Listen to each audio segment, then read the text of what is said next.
Ya Allah ya Bapa Tuhan kami Yesus Kristus, berfirmanlah Engkau Tuhan en arket en logos kai hologos prostonteon kai hologos en hoteos, firman-Mu adalah Allah sendiri dan kami ingin mengerti apa yang menjadi kehendak Allah dan menjadi rema dalam kehidupan kami.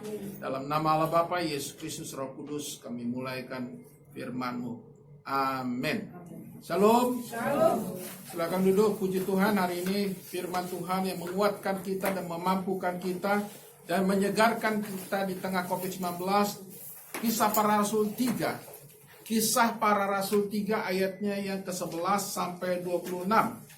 Saya mengambil tema atau judul Kuasa Roh Kudus menyatakan kesaksian dan pertobatan. Judulnya Kuasa Roh Kudus menyatakan kesaksian dan pertobatan. Saya akan bacakan dan saya akan bagi khotbah ini dari beberapa sesi. Khotbah Petrus di Serambi Salomo. Karena orang itu tetap mengikuti Petrus dan Yohanes, maka seluruh orang banyak yang sangat keheranan itu datang mengurumuni mereka di Serambi yang disebut Serambi Salomo. Petrus melihat orang banyak itu lalu berkata, "Hai orang Israel, mengapa kamu heran tentang kejadian itu dan mengapa kamu menatap kami seolah-olah kami membuat orang ini berjalan karena kuasa atau kesalahan kami sendiri?" Saudara yang kasih dalam nama Yesus, sampai ayat 12 saya mau menceritakan bahwa sebelumnya Petrus dan Yohanes menyembuhkan orang yang lumpuh yang selalu duduk meminta sedekah di pintu gerbang indah bait Allah. Kalau kita baca Kisah Para Rasul 3 sebelumnya. Dan orang itu, peminta-peminta itu tiap hari duduk di gerbang indah bait Allah untuk meminta sedekah. Bertahun-tahun dia duduk di situ, tetapi tidak ada yang bisa menyembuhkan. Tetapi karena kuasa Roh Kudus yang ada pada Rasul Petrus dan Yohanes, orang itu menjadi sembuh dan tahir dan bisa berjalan, dan dia berjalan ke siang kemari dan dia melompat-lompat dan memuji Allah dan mengikuti Petrus dan Yohanes. Dan inilah mengapa orang-orang Yahudi pada saat itu menjadi terheran-heran. Apa yang ada pada diri pribadi Petrus dan Yohanes? Apa yang terjadi? Mengapa ada kekuatan kesembuhan ilahi dari Petrus dan Yohanes? Dari mana sumber kesembuhan itu? Lalu Petrus menjelaskan pada ayat 13. Allah Abraham, Ishak dan Yakub, Allah nenek moyang kita telah memuliakan hambanya, yaitu Yesus yang kamu serahkan dan tolak di depan Pilatus. Walaupun Pilatus berpendapat bahwa ia harus dilepaskan. Tetapi kamu telah menolak yang kudus dan benar serta menghendaki seorang pembunuh sebagai hadiahmu. Demikianlah ia, pemimpin kepada hidup telah kamu bunuh, tetapi Allah telah membangkitkan dia dari antara orang mati. Tentang hal itu kami adalah saksi. Saudara, pada ayat yang ke-15, Rasul Petrus menjelaskan siapa Yesus. Dia bersaksi siapa Yesus. Ini khotbah yang luar biasa bagi saya. Kenapa? Karena di tengah kuasa Roh Kudus, di tengah mujizat, di tengah kesembuhan ilahi, Petrus masih bisa bersaksi bahwa kekuatan daripada dirinya adalah kuasa yang ada dalam dirinya yang bisa menyembuhkan orang itu adalah karena adanya Yesus. Dan dia menjelaskan siapa Yesus. Mari kita lihat selanjutnya. 16. Dan karena kepercayaan dalam nama Yesus, maka nama itu menguatkan. Nah ini dia. Dia menyaksikan. Dan karena kepercayaan dalam nama Yesus, maka nama Yesus telah menguatkan orang yang kamu lihat dan kamu kenal ini. Dan kepercayaan itu telah memberi kesembuhan kepada orang ini depan kamu semua. Jadi Petrus menjelaskan sumber kesembuhan, sumber kuasa Roh Kudus yang ada dalam pada diri Petrus. Karena orang-orang Yahudi bertanya-tanya, tiba-tiba kok Petrus ada kuasa kesembuhan ilahi? Dari mana kok sumbernya? Dan Petrus menjelaskan bahwa sumber kesembuhan itu adalah dari nama Yesus yang telah disalibkan oleh orang-orang Yahudi. yang ditolak oleh orang-orang Yahudi, yang menderita karena orang-orang Yahudi. Petrus menjelaskan itu. Saya sebagai hamba Tuhan betul-betul juga terkesima dengan ayat ini. Kenapa? Kalau kita lihat era pada zaman ini, banyak hamba-hamba Tuhan melakukan kesembuhan. Tapi pada hari ini saya mau ingatkan, kalau Petrus, dia mengingatkan bahwa bukan dari diri dia kesembuhan itu. Dia selalu kembalikan kepada kemuliaan Tuhan. Dia tidak mau mencuri kemuliaan Tuhan. Kalau kita perhatikan, Petrus berkhotbah, dia menjelaskan bahwa Yesuslah sumber kesembuhan. Dia kembalikan, dia bersaksi. Kami adalah saksi. Coba luar biasa. Coba kalau hamba Tuhan bilang begitu. KKR besar-besaran. Jangan hamba Tuhan yang dikultuskan. Jangan hamba Tuhan yang diidolakan. Tetapi lihat Petrus, siapa yang diidolakan tetap kembali kepada Tuhan Yesus. Bukan pribadi. Oh, karena saya loh. Apakah Petrus bilang begitu? Tidak. Ayat 16. Maka nama itu telah menguatkan orang yang kamu lihat dan kamu kenal itu. Dan kepercayaan itu telah memberikan kesembuhan kepada orang ini di depan kamu semua. Luar biasa. Petrus kembalikan kemuliaan kepada Tuhan. Hanya nama Yesus yang menguatkan orang yang tadi lumpuh bisa berjalan. Bukan karena saya sebagai hamba Tuhan. Bukan karena kekuatan saya atau nama saya. Dan ya pada hari ini sering mendengar ya jemaat suka bilang begini, oh hamba Tuhan yang sana diurapi, hamba Tuhan sana manjur, mujarab katanya. Sehingga banyak jemaat berjalan-jalan. Maksudnya cari hamba Tuhan yang punya kuasa urapan. Pada pusat kepada kesembuhan itu adalah Tuhan Yesus sendiri. Ya datanglah kepada Tuhan. Petrus menjelaskan yang menyembuhkan adalah nama Tuhan Yesus. Berikutnya, dia tetap bersaksi dan berapologet. Hai saudara-saudara, ayat 17. Aku tahu bahwa kamu telah berbuat demikian karena ketidaktahuan sama seperti semua pemimpin kamu. Pak, di sini Petrus menegur bangsa Yahudi. Karena kebodohan, karena ketidaktahuan. Kau sudah bunuh itu Yesus. Pada Yesus itu adalah Tuhan. Ayat 18. Tetapi dengan jalan demikian Allah telah menggenapi apa yang telah difirmankannya dahulu dengan perantara nabi-nabinya. Yaitu bahwa Mesias yang diutusnya harus menderita. Itu nubuatan. Dari Nabi Yesaya juga sudah dikatakan bahwa Yesus itu harus menderita. Dan dia harus dibunuh. Nah itulah Petrus bersaksi. Menjelaskan siapa Yesus. Dia berapologet. Dia bersaksi. Di tengah kuasa Roh Kudus dia menyatakan kesaksian. Saya katakan kuasa Roh Kudus membawa orang untuk menerima kesaksian. Seharusnya kita sebagai hamba Tuhan membawa kesaksian. Ya, kesembuhan itu adalah karena Yesus. Sehingga orang mengenal Yesus, dia percaya dan bertobat. Kita lihat apa yang terjadi. Ayat 19. Karena itu sadarlah dan bertobatlah supaya dosamu dihapuskan. Agar Tuhan mendatangkan waktu kelegaan dan mengutus Yesus yang dari semula diuntukkan bagimu sebagai Kristus. Coba.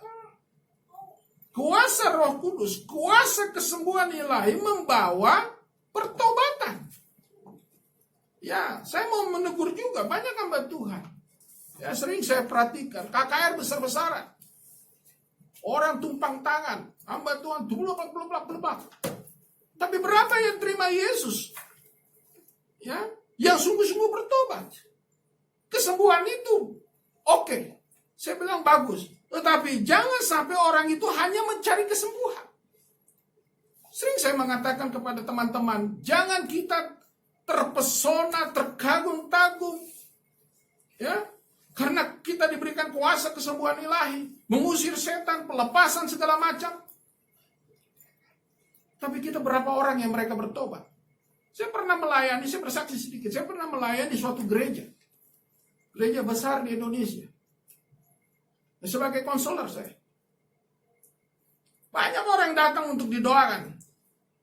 Saya membuka jam konselor dari jam 10 pagi sampai sore, sampai jam 6 sore. Jam konseling maksud saya. Dan banyak orang tidak sedikit saya katakan, pengalaman saya, banyak orang hanya mencari kesembuhan. Waktu dia datang dia menangis, Pak Pendeta, tolong saya punya persoalan ini dan itu, persoalan A, B, C. Terus saya bilang, oke, saya akan doakan. Tapi harus punya komitmen. Jika kau sudah dilawat dan dijamah Tuhan dan diselesaikan perkaramu, atau kau disembuhkan Tuhan, ingat kau harus bertobat. Dan kau harus dekat dengan Tuhan dan bersekutu dengan Tuhan. Apa yang terjadi? Apa yang terjadi? Banyak, saya katakan bukan sedikit, banyak jemaat hanya meminta kesembuhan. Hanya meminta kesembuhan. 1 tahun, 2 tahun dia beribadah. Tapi setelah itu 2 tahun, malah ada yang lari dari Tuhan. Dia nggak percaya sama Tuhan Yesus, dia pergi berdukun kembali. Ada orang seperti itu. Pernah saya melayani, ya ada seorang, ya maaf, mantan dukun terbesar di Indonesia. Saya pernah layani, dukun terbesar dan sekarang sudah almarhum. Sudah almarhum. Waktu kami peperangan, 1 bulan kami peperangan dengan dia. Pelepasan. Awalnya dia datang, dia mau menguji kekuatan kuasa Roh Kudus yang ada dalam diri saya. Setiap minggu dia datang menghadapi saya. Dan pada akhirnya, singkat cerita, dia kalah dalam pertempuran. Dia sendiri yang menantang kuasa Roh Kudus. Dan akhirnya saya katakan, kau bertobat. Ya kau ikut Yesus. Pada awalnya dia ikut Yesus. Ya karena mantan dukun. Dia kaya karena hasil perdukunannya. Tapi waktu dia ikut Tuhan Yesus, apa yang terjadi? Dia miskin dan sama sekali dia nggak punya uang. Coba Anda bayangkan, sekali order dulu dia dapat uang 500 juta, 1M, 2M. Waktu ikut Tuhan Yesus, semua hilang dan tidak punya uang sama sekali. Kadang-kadang dia minta sama saya. Dan apa yang terjadi? Akhirnya dia balik lagi jadi dukun. Dan saya dengar berita. Dan terakhir dia sudah almarhum. Banyak orang seperti itu. Saya katakan banyak. Orang datang ke gereja, apalagi gereja itu punya kuasa. Ada hamba Tuhan punya kekuatan karunia kesembuhan ilahi. Dan saya mau katakan banyak jemaat, saya katakan bukan sedikit. Banyak jemaat hanya meminta kesembuhan. Bukan menjadi bertobat. Pada kesembuhan itu membawa keselamatan dan pertobatan. Katakan amin. Jadi dikatakan firman Tuhan tadi ayat 19. Karena itu sadarlah dan bertobatlah supaya dosamu dihapuskan. Agar Tuhan mendatangkan waktu kelegaan dan mengutus Yesus. Yang dari semula diuntukkan bagimu sebagai Kristus. Amin. Sebenarnya kuasa kesembuhan membawa. Kuasa Roh Kudus membawa. Dan menyatakan pertobatan. Saya pada hari ini saya harus filter. Kalau orang datang konseling sama saya, sekarang saya mulai filter. Kalau dia hanya mencari kesembuhan, nanti dulu. Kamu harus cari Tuhan dulu. Kenapa? Saya sebagai hamba Tuhan juga salah kalau dia hanya minta kesembuhan. Ajarkan dia untuk bertobat. Tentunya, kenapa dia bisa begitu? Karena ada masalah. Ada akarnya, ada sebabnya. Tidak mungkin dia tiba-tiba. Sakit itu pasti ada sebabnya. Tuhan tidak pernah menciptakan sakit. Sakit itu karena dia yang buat, manusia yang buat. Oleh karenanya saya katakan bertobat. Contoh, orang merokok pasti akan menyebabkan sakit paru-paru. Jangan kita sembuhkan, dalam nama Yesus engkau sakit paru-paru sembuh. Tetapi dia tidak disadarkan dan bertobat untuk berhenti merokok. Itu contoh. Orang yang suka minum alkohol contohnya. Apa yang terjadi? Levernya akan rusak, lambungnya akan rusak, ginjalnya akan rusak. Apa yang terjadi? Ya kita bilang, jangan minta kesembuhan. Kau harus berhenti semua. Dari apa? Minum alkohol. Itu contoh, ini contoh. Banyak hal. Oleh karenanya, sebagai hamba Tuhan saya katakan, seperti Petrus. Kuasa kesembuhan, kuasa Roh Kudus harus membawa pertobatan. Jangan ajarkan jemaat seperti kita, seperti orang sakti. Seperti dukun. Banyak dukun-dukun rohani. Seolah-olah saya punya kuasa yang lebih daripada Tuhan. Itu berdosa. Ajarkan jemaat umat untuk bertobat. Amin. Jangan terkesima dengan hamba Tuhan. Mengidolakan hamba Tuhan. Itu berdosa. Idolakanlah Tuhan. Amin. Karena kuasa itu sama. Semua hamba Tuhan sama. Jika dia betul-betul diberikan kuasa roh. Saya lanjut, ayatnya yang ke-21. Kristus itu harus tinggal di sorga sampai waktu pemulihan segala sesuatu. Seperti yang difirmankan Allah dengan perantara nabi-nabinya yang kudus di zaman dahulu.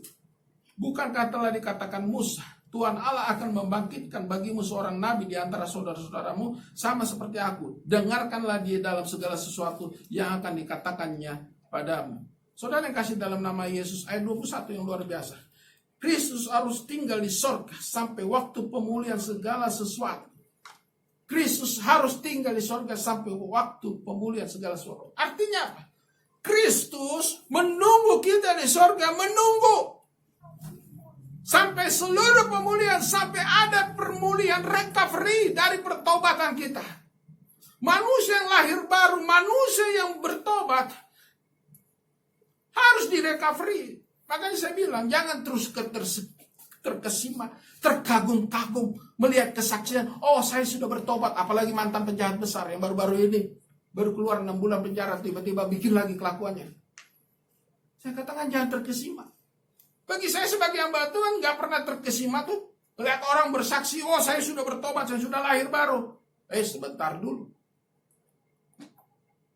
Recovery itu tidak cukup 1 hari, 2 hari, atau 1 bulan, 2 bulan. Saya pernah bersaksi di sini. Saya pernah bersaksi awal bahwa saya doa puasa selama 3 tahun mematikan seluruh keberdosaan. Jadi dikatakan tadi, Kristus harus tinggal di sorga sampai waktu pemulihan segala sesuatu. Jadi kuasa Roh Kudus membawa pertobatan, ya, membawa pertobatan. Dan pertobatan juga membawa recovery, pemulihan. Ya dong, kita recovery, dipulihkan. Yang tadinya gambar rupa Allah yang sudah rusak karena jatuh dalam dosa dan keterikatan ke dalam kedagingan dan kutuk. Kita bertobat dan Yesus memulihkan hidup kita. Dan itu ada proses.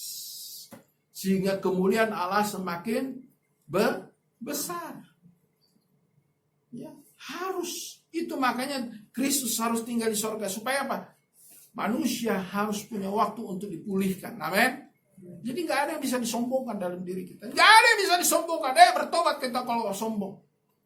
Oh, saya udah manusia rohani, saya udah kudus. Maaf. Saya katakan saya sebagai hamba Tuhan. Hari ini saya sudah 20 tahun sebagai hamba Tuhan. Saya mau katakan saya masih diproses Tuhan.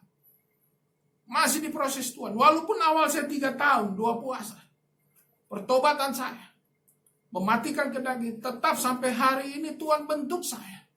20 tahun saya sebagai hamba Tuhan. Perjalanan hidup saya sampai hari ini. Dari pagi juga saya dibentuk Tuhan. Diajar Tuhan. Untuk supaya kita dipulihkan, semakin baik, semakin ditempa menjadi bejana yang indah. Katakan amin. Ya. Ayat 23.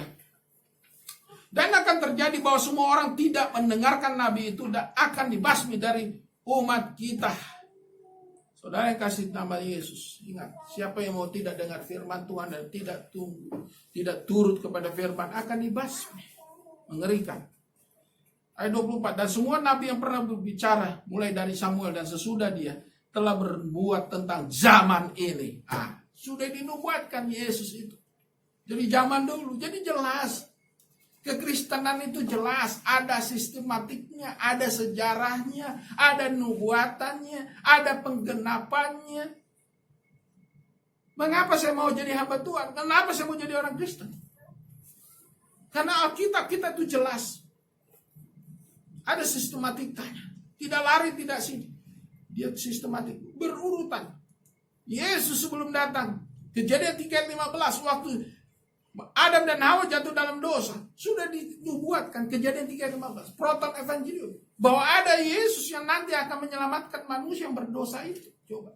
Luar biasa. Diikuti Nabi Mika dan diikuti Nabi Yesaya. Nubuatan itu terjadi. Amin. Dan sebelum Yesus lahir juga penyambutannya luar biasa. Dimulai dengan Elizabeth dan Maria. Luar biasa. Oleh karena itu saya kata Yesus ini luar biasa, sudah dinubuatkan. Jadi Alkitab kita ada urutannya dan sistematik. Amin. Jadi orang, maaf ya, kalau orang Kristen yang lari iman percayanya dari kekristenan dan jadi murtad, saya katakan dia belum mengenal Yesus betul. Ya, saya baru terkesima dan terheran-heran. Banyak sekarang, ya saya katakan banyak orang bersaksi palsu. Bahwa dulu dia ada seorang pendeta, dia anak kardinal lah, anak itulah. Mana ada kardinal punya anak?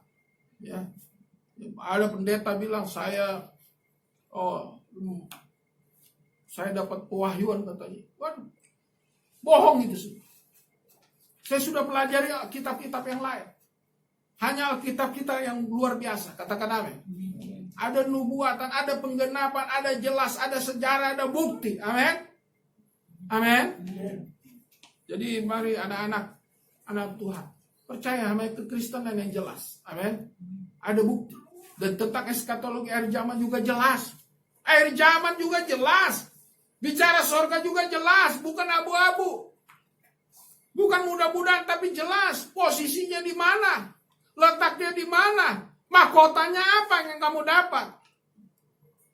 Ya. Berapa mahkota kau dapat nanti? Dan kau jadi apa di sana? Ada jelas itu. Eskatologi di akhir zaman itu jelas sekali kita pahami. Jadi kalau ada hamba Tuhan bilang begini begitu, aduh, belajar lagi, baca kitab Wahyu. Kitab Wahyu itu luar biasa, mengerikan. Saya katakan mengerikan kalau bagi orang yang main-main, habislah kau. Ya, hanya jemaat prototipe Philadelphia, hanya jemaat yang bentuk Philadelphia di dalam Wahyu. Itu yang betul-betul yang dihindari dari murka Allah atau orge dalam bahasa Yunani. Anda belajar yang betul-betul dari 7 jemaat. Hanya jemaat di Philadelphia yang bebas dari murka Allah. Oleh karenanya jangan kita masuk tribulasi. Kalau bisa kita sebelum tribulasi kita sudah diangkat Tuhan. Amin. Ayat 25. Kamulah yang mewarisi nubuat-nubuat itu dan mendapat bagian. Nah ini. Kamulah yang mewarisi nubuat-nubuat itu dan mendapat bagian dalam perjanjian yang telah diadakan Allah dengan nenek moyang kita ketika ia berfirman kepada Abraham, oleh keturunanmu semua bangsa di muka bumi akan diberkati. Luar biasa, amin. Kita ini pewaris kerajaan sorga dan kita adalah keturunan Bapak Abraham secara rohani, amin. Katakan amin. Makanya banggalah jadi orang Kristen. Kita anak-anak Allah pewaris kerajaan surga. Kita adalah orang-orang yang diberkati. Makanya jika Anda punya masalah bagi siapapun yang mendengar hari ini, di mana engkau berada, dalam kondisi apapun, engkau lemah, sakit, tidak punya uang, datang kepada Tuhan. Bertobatlah. Jangan kau mengeluh. Berduka cita terus. Apapun masalahmu, kau datang kepada Tuhan. Karena kita adalah anak-anak kerajaan surga. Kita pewaris kerajaan surga. Bangga gak kita pewaris kerajaan surga? Seharusnya orang Kristen sebagai pewaris kerajaan surga, sebagai anak Tuhan, dia bangga. Tapi saya mau lihat berapa banyak orang Kristen yang bangga dia sebagai anak Tuhan. Kadang-kadang kita malu mengaku Tuhan kita di tengah-tengah bangsa Indonesia. Saya katakan jangan malu. Jangan malu. Saya gak pernah malu. Walaupun konsekuensinya kita keluar dari kantor kita, konsekuensinya kita dipecat. Ya. Kita tidak dianggap, kita dikucilkan. Saya sudah ngalami. Bagaimana diskriminasi. Waktu saya masih bekerja di kantor, di pemerintahan. Tapi saya ingat bos saya adalah Tuhan Yesus. Saya pewaris kerajaan surga. Ngapain takut? Saya bilang sama teman, saya tidak takut. Saya tidak takut kelaparan. Karena saya adalah pewaris kerajaan sorga, amin. Dan buktinya hari ini saya nggak pernah mati kelaparan. Puji Tuhan. Tuhan pelihara kita. Karena ada janji. Kamu yang mewarisi nubuat-nubuat itu dan mendapat bagian dalam perjanjian. Woi, luar biasa. Woi, namanya perjanjian, Tuhan tidak pernah meleset. Kita nih anak-anak Abraham secara rohani, amin. Jadi oleh karenanya jadi orang Kristen banggalah. Kita ini anak-anak kerajaan sorga, pewaris kerajaan sorga, namanya kerajaan sorga. Coba Anda bayangkan kalau Anda Ya, ini contoh saja, kalau ilustrasinya. Kalau Anda, saudara masuk jadi seperti Pangeran Charles lah. Atau Pangeran Andrew dari kerajaan Inggris. Bangga nggak? Bangga. Apa fasilitas? Wah, ada ajudan, ada supir, ada dayang-dayang, apa lagi? Tinggal tunjuk mau beli ini, beli itu. Nggak usah keluarin dompet. Ada penyambutan, makan enak. Itu baru kerajaan Inggris ya di dunia. Apalagi kerajaan sorga. Katakan kiri kanan, kau harusnya bangga menjadi anak Tuhan. Ya mukanya kalau bangga, mikirnya bukan bangga. Aduh, bener nggak kata Pak Pendeta ini? Gue punya persoalan banyak Pak Pendeta. Mana mungkin katanya? Mana mungkin? Selagi kau tidak percaya sama Tuhan, hidupmu nggak akan diubahkan. Saya katakan selama kau tidak percaya kepada Tuhan. Saya ngomong apa adanya karena ada. Bukan hanya jemaat. Saya punya saudara juga. Sampai hari ini masih stres bawaannya. Kenapa? Karena dia tidak menjangkau Tuhan. Dia tidak mau menyerahkan pertobatannya kepada Tuhan. Dan dia tidak percaya kalau dia anak kerajaan sorga. Kalau anak kerajaan sorga dia hidupnya semangat, amin. Berapa anak Tuhan yang hidupnya semangat? Gak banyak. Bisa dihitung di Indonesia ini kalau dia semangat. Dia harus berprestasi, amin. Aku anak raja. Ada lagunya sekolah minggu. Gimana lagunya? Gua anak raja,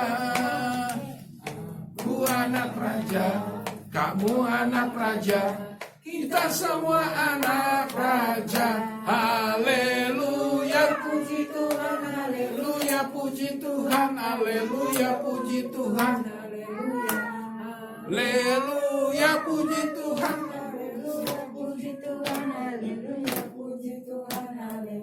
Kita siapa? Anak raja. Kita nih anak raja. Ya. Jangan cuma anak bangga anak raja dari sukumu. Padahal anak raja dari sukumu kerajaannya nggak ada. Tapi Yesus jelas Bapa di sorga punya kerajaan yang jelas. Amin. Yang jelas saja kamu nggak percaya dan nggak bertobat, gimana kamu dapat berkat? Dikatakan kau dapat berkat. Engkau akan diberkati.